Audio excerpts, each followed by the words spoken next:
Mi nombre es Rubén David Hernández Quiroga y el día de hoy les vamos a traer junto con mis compañeros, vamos a explicar el tema de pensamiento lógico matemático. Les vamos a explicar los temas más importantes que hay dentro de su contexto. Entonces, a continuación miraremos la lógica proposicional como introducción, donde vamos a ver la definición de las proposiciones, los tipos de proposiciones, tenemos la atómica y la molecular, los más fundamentales, y vamos a ver los conectores lógicos y mis compañeros les explicarán el resto.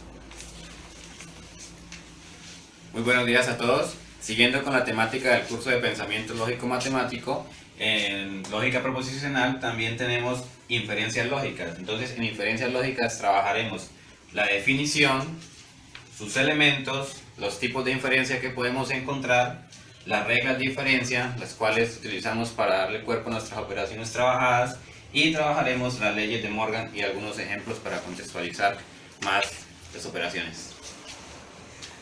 Muy buenos días, mi nombre es Juan Daniel. Entonces, ya dejando de lado la lógica proposicional, vamos a ver la lógica de conjuntos, donde vamos a tener la definición de los conjuntos, donde veremos los elementos de un conjunto, la clasificación de los conjuntos, la definición y determinación de los mismos, y pertenencia e inclusión de subconjuntos con las partes de un conjunto también. Vamos a ver también operaciones entre conjuntos, que vamos a tener la unión, intersección, la diferencia simétrica y el complemento. Muchas gracias y espero que nos vean. En los temas de nuestro video comenzaremos explicando la lógica proposicional y sus partes, ya que es muy fundamental primero comprender este tema para así sucesivamente entender los siguientes que se van volviendo más complejos. Entonces comenzamos con la lógica proposicional, que dice que una proposición es un enunciado lógico al que se le puede asignar un valor de verdad. Entonces dice que un enunciado con veracidad o con falsedad, pero no ambos a la vez, quiere decir que si es falso no puede ser verdadero. Eso es una condición básica para nuestras proposiciones. Entonces, como forma más sencilla de proposiciones, tenemos la proposición atómica, y tenemos un pequeño ejemplo aquí, que dice que Jairo Restrepo es un promotor de la agricultura orgánica. ¿Cómo sabemos que un enunciado sí es una proposición? Porque podemos determinar si es verdadero o si es falso, y sabemos que las proposiciones atómicas son aquellas que expresan un único pensamiento. Esto hace que nosotros las podamos reconocer mejor.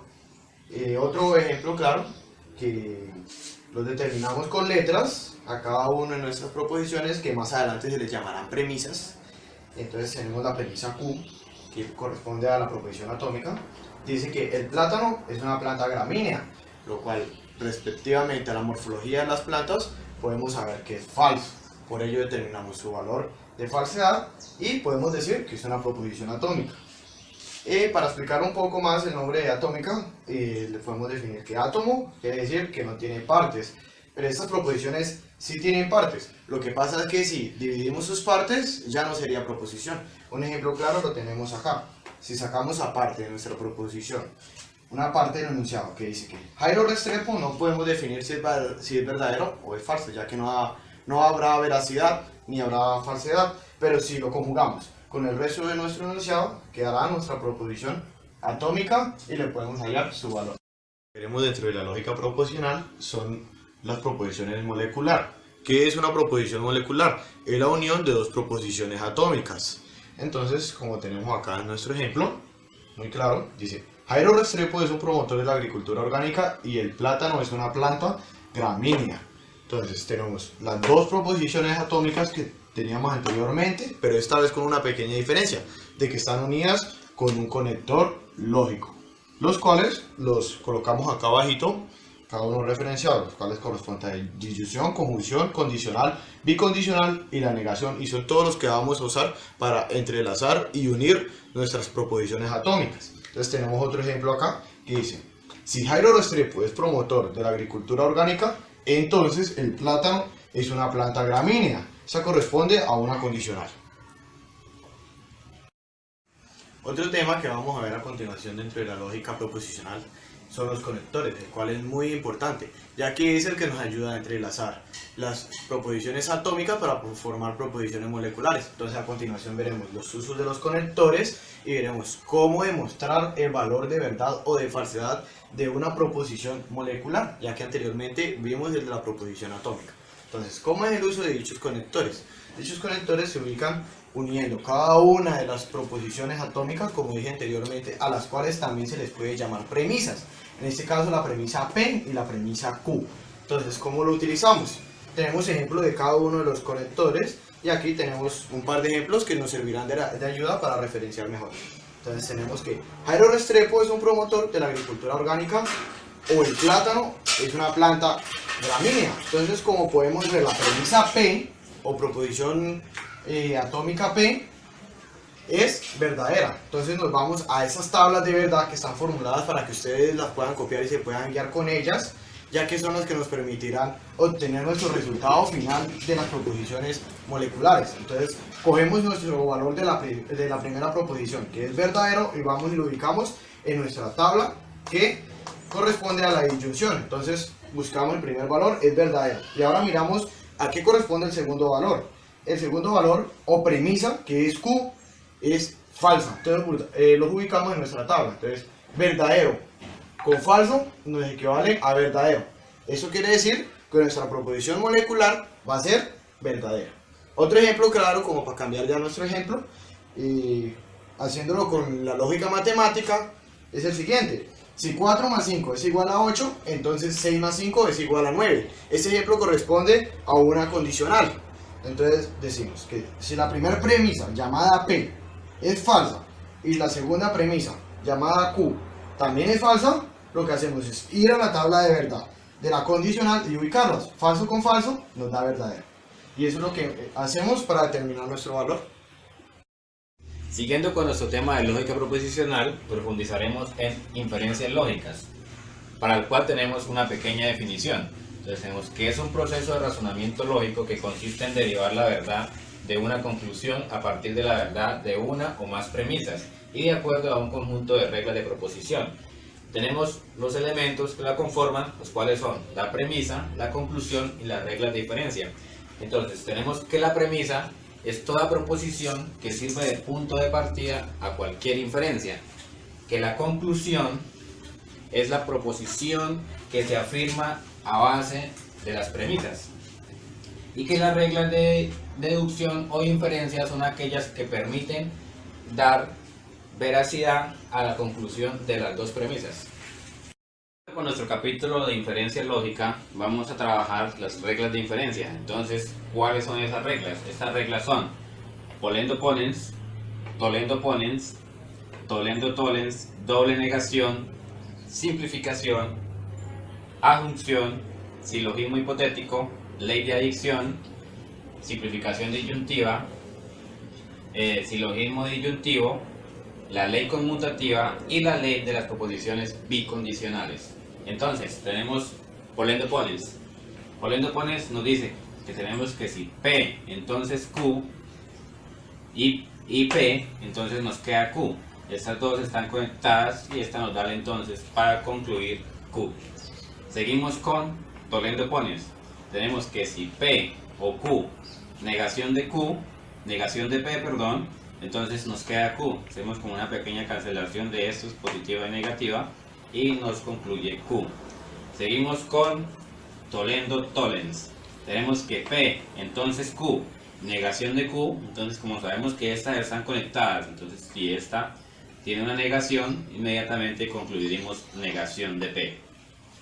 Seguimos con doble negación. Entonces tenemos P, al aplicarle la doble negación nos quedaría doble negación de P. Igualmente, de manera inversa, si tenemos doble negación de P, al aplicarle la regla de doble negación, nos concluiría P. Siguiendo con simplificación, aquí tenemos dos ejemplos. Entonces este ejemplo nos dice P y Q, nos concluye P. Estamos simplificando de acuerdo a la operación que estemos efectuando. Ella nos va a pedir, nos va a exigir aplicarla en cualquier parte. aquí P y Q, entonces Q es de acuerdo a la que necesitemos. Entonces si necesitamos simplificar P, sacamos, si necesitamos Q, la sacamos, o cualquier literal que se esté usando al efectuar la operación. Tenemos la ley de adjunción. Tenemos dos premisas, premisa P y premisa Q, pero las necesitamos adjuntar para efectuar una operación. Entonces nos queda P y Q. Igualmente, en el orden que necesitemos. Aquí tenemos otro ejemplo, P y Q, entonces nos concluiría Q y P. Es de acuerdo a la operación. Tenemos el silogismo hipotético. Entonces, el silogismo hipotético nos dice que si tenemos una premisa de P, entonces Q, y una segunda premisa de Q, entonces R, nos concluye P, entonces R. ¿Por qué? Vemos que P está conectado con Q y Q está conectado con R, entonces estos dos literales son iguales. Al tener conexión estos dos, por medio de este nos concluye P, entonces R. Seguimos con la ley de adición. A esta le vamos a adicionar un literal que nos haga falta de acuerdo a la operación que estemos afectando. Entonces tenemos P, pero necesitamos una premisa que esté con P y Q para efectuar la operación, entonces se la adicionamos. Entonces, de acuerdo a la necesidad P, entonces P o Q, entonces P o Q. Seguimos con la simplificación disyuntiva. Entonces la simplificación disyuntiva, ¿qué nos dice? Que al tener dos valores iguales, simplificamos en uno solo. Esta premisa nos dice P o P. Entonces son dos valores iguales, simplificamos uno solo. En alguna operación no nos va a permitir continuar con ella si tenemos estos dos valores iguales. Tenemos el silogismo disyuntivo. Entonces, ¿qué nos dice el silogismo disyuntivo? Que si tenemos P o Q y P entonces R y Q entonces S, nos quedaría R o S. ¿Por qué? Por las mismas conexiones que hay entre ellos. Entonces nos concluye que Q está conectado con S y P está conectado con Q. Lo mismo P y R, entonces sacamos la R y sacamos la S, las cuales están conectadas. Como P y Q están conectadas, nos concluye R o S. Lo mismo en este caso. P o Q, entonces tenemos que la P está conectada con la R, P entonces R, y Q entonces S, están conectadas, vemos acá esta y esta, esta y esta, nos concluyen R, S o R. La ley conmutativa, ¿qué nos dice la ley conmutativa? Entonces estamos efectuando una operación y tenemos este valor, pero para continuar concluyendo el resto de premisas que nos pide la operación, necesitamos es Q y P. Entonces al aplicar la ley conmutativa, voltearemos, o sea, se invierten los literales, nos quedaría Q y P. Principalmente tenemos P y Q, pero necesitamos Q y P, entonces aplicamos la ley conmutativa. Seguimos con la ley de proposiciones bicondicionales. Entonces, ¿qué nos dice la ley de proposiciones bicondicionales?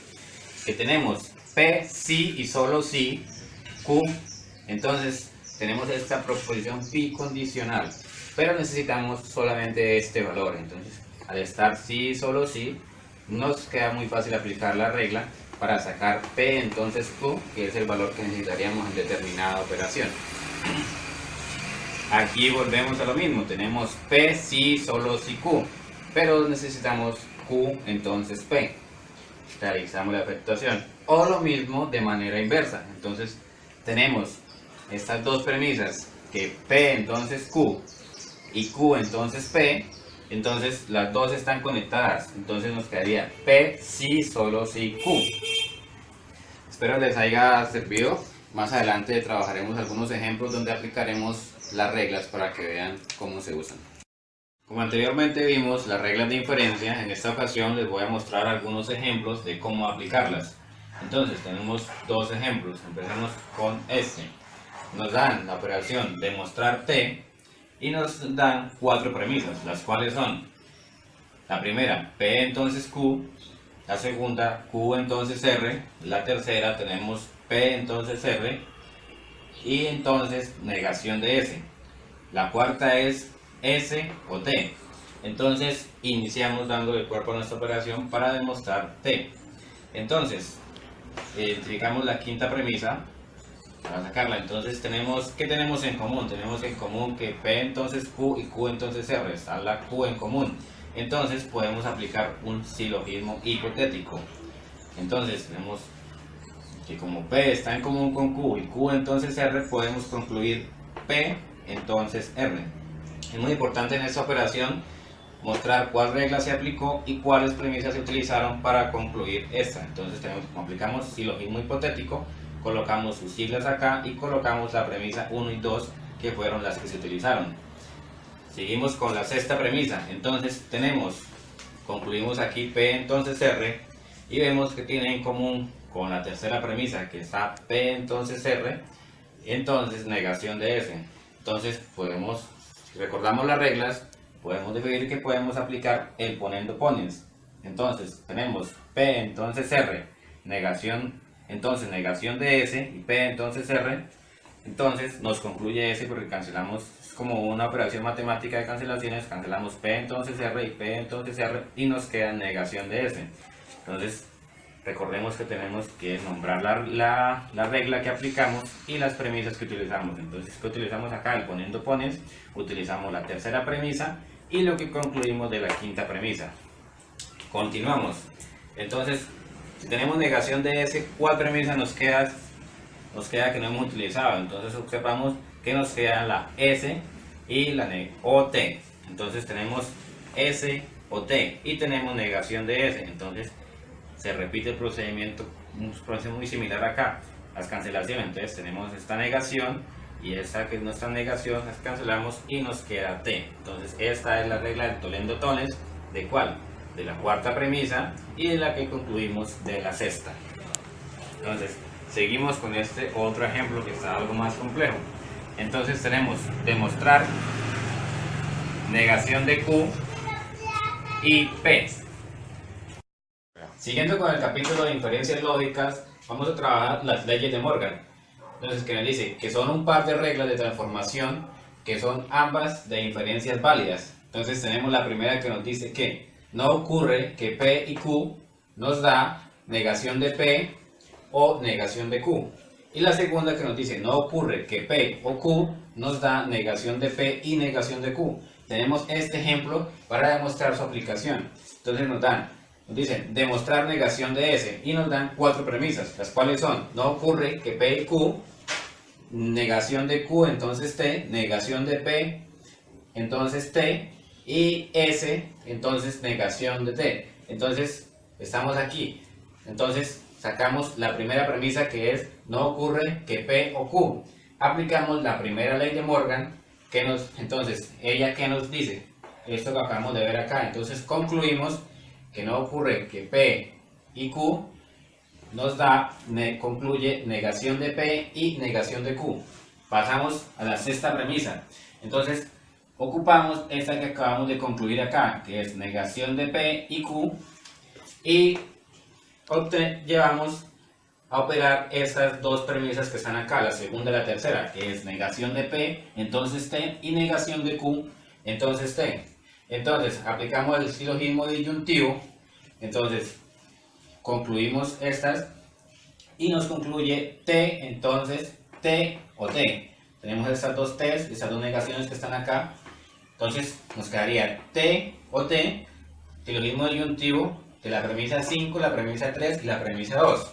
Continuamos con la séptima premisa, aplicamos esta que nos da acá, esta premisa que nos dio como resultado T o T, entonces aplicamos silogismo disyuntivo de la sexta premisa, entonces nos quedaría T, nos concluye T porque son dos valores iguales.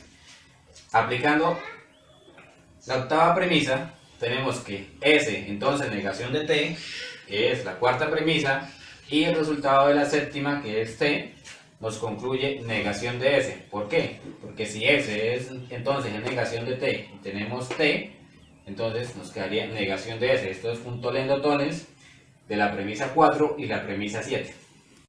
Buenas, ya viendo de otro lado otro tema, vamos a ver la lógica de los conjuntos.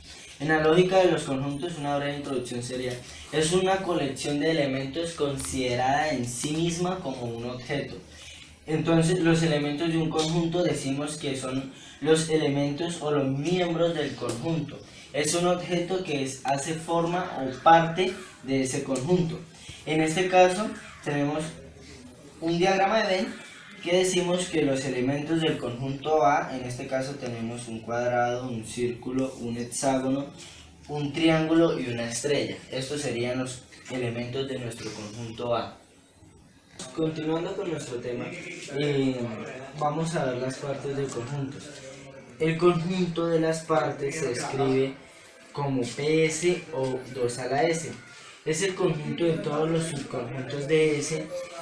En la teoría de los conjuntos basada en los axiomas de Zermelo-Fraenkel, la existencia de las partes de conjuntos se establecen por axiomas de las partes de los conjuntos.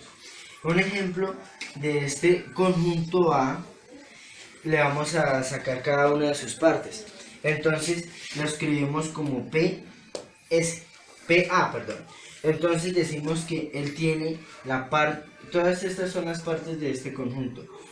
La parte, una de las partes es el vacío, la otra, un elemento, por llamarlo así, es 1, 2, 3, 1 y 2, 1 y 3, 2 y 3 y los 3. Entonces, a esto, todo esto es lo que le llamamos las partes de los conjuntos, porque es cada uno como las posibles combinaciones que este conjunto puede tener. Bueno, estamos en el tema de operaciones entre conjuntos. Vamos a trabajar una a una explicando los tipos de operaciones. Entonces, explicaremos unión. Entonces nos dice que unión, una pequeña definición, la unión de dos conjuntos A y B, que se escriben A unión de B, se definen como el conjunto formado por los elementos comunes y no comunes de ambos conjuntos. Entonces tenemos A, que es 2, 4, 6, B, que es el conjunto de 1, 3, 5, 7, 9. Tenemos la expresión de A unión de B, que son los conjuntos elementos 1, 2, 3, 4, 5, 6, 7 y 9, y los expresamos de esta manera. Entonces que A unión de B es X tal que X pertenece a A o X pertenecen a B, y en un diagrama de B lo podemos expresar así. Entonces tenemos conjunto A, el conjunto B y la unión que nos acobija dos conjuntos. Siguiendo con la temática de operaciones entre conjuntos, llegamos a la intersección. Entonces, ¿qué nos dicen de la intersección? Que la intersección de dos conjuntos A y B, que se escriben A intersección de B, se define como el conjunto formado por los elementos comunes de A y B. Ejemplo, tenemos el conjunto A, que tiene los elementos D, B, C, E y A, y el conjunto B, que tiene los elementos I, O, A y E. Entonces vemos que los elementos comunes son A y E. Entonces la podemos definir como que A intersección de B contiene los elementos A y E. Entonces lo expresamos en un diagrama de Venn para que sea mucho más fácil de entender. Entonces tenemos aquí el conjunto A, que son D, B, C, E y A, conjunto B, I, O, E y A, y tenemos donde ellos se intersectan, que son los elementos comunes entre ellos. A continuación, en las proposiciones entre conjuntos vemos la diferencia. Entonces la diferencia es el conjunto formado por todos los elementos del primer conjunto, pero que no pertenecen al segundo conjunto, y se simboliza con un menos. Entonces la diferencia entre A menos B va a ser este cuadrito aquí. Ya aquí vamos a tener 1, 2 y 3, vamos a tener 4 y el 5, y vamos a tener 6, 7 y 8, que van a ser parte de los conjuntos de A. Esto va B, vamos a tener esto, pero la diferencia entre ellos va a ser esta, porque estamos diciendo A diferente de B. Entonces la diferencia entre ellos va a ser este, que es A. Y nos va a quedar esto, que la diferencia entre A menos B va a ser de 1, 2 y 3. En este caso aquí lo tenemos. La diferencia simétrica es una operación que resulta entre dos conjuntos y da como resultado otro conjunto. ¿En qué consiste? Consiste en tomar los elementos de los dos conjuntos que no tienen en común. Es decir, en nuestro ejemplo tenemos el conjunto A y tenemos el conjunto B. Y entre ellos tenemos los elementos incluyendo algunos que tienen en común. Entonces lo que hacemos es que tomamos todos los demás excepto los que están en común, que en este caso sería la intersección.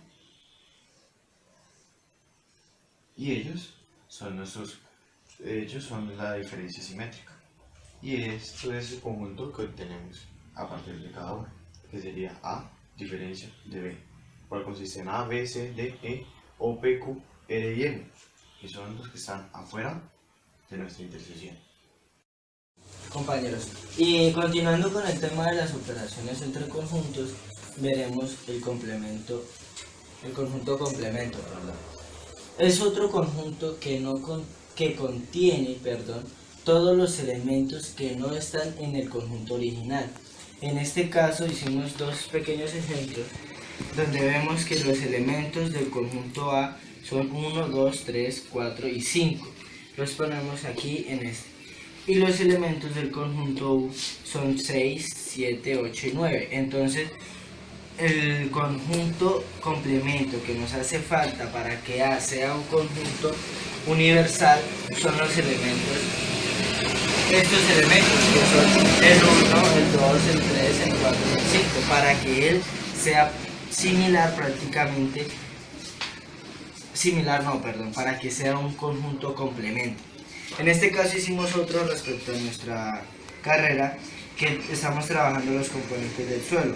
Tenemos el conjunto A, donde sus elementos son los minerales y los organismos. El U son la luz, el agua y el aire. Entonces, para que sea un conjunto complemento, entonces lo que le hace falta a A,